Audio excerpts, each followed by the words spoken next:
पांचवा पहलू ये है कि मोदी सरकार ने शर्त लगा दी कि पेंशन का रिव्यू हर 5 साल के बाद होगा। हमारे सैनिकों की मांग थी कि ये 1 साल के अंदर अंदर हो। कारण बड़ा स्पष्ट है। पहले साल अगर आप रिटायर हुए तो आपको अगर 1 लाख रुपया पेंशन मिली, इतनी देर में डीए इत्यादि जुड़ गया, अगले साल के रिटायरी को 1,15,000 मिली, उससे अगले साल 1,20,000 मिली।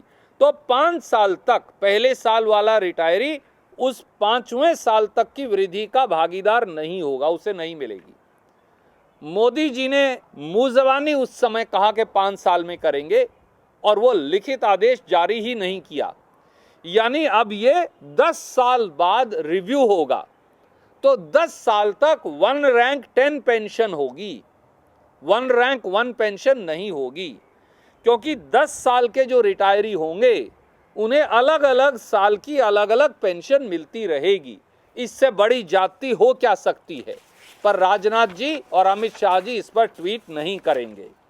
और छठा, जिसकी हमने कल चर्चा की थी, मोदी सरकार का 29 अक्टूबर 2020 की जो प्रस्तावना है, जिसमें हमारे सैन्य अधिकारियों की 20 साल की रिटायरमेंट पर आधी पेंशन काट ली जाएगी, वो अगर लागू कर दिया गया तो फिर 1 रैंक 1 पेंशन खत्म हो जाएगी, वो मिलेगी ही नहीं।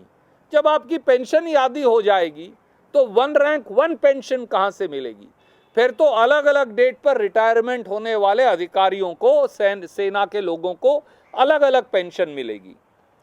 30 लाख सैनिकों से धोखा करने की बजाय मोदी सरकार को कांग्रेस यूपीए सरकार का 26 फरवरी 2014 का आदेश लागू करना चाहिए और 1 अप्रैल 2014 से सेना में एक समान सेवा करने वाले और एक ही रैंक से रिटायर करने वाले सभी सैनिकों को एक समान पेंशन दी जाए।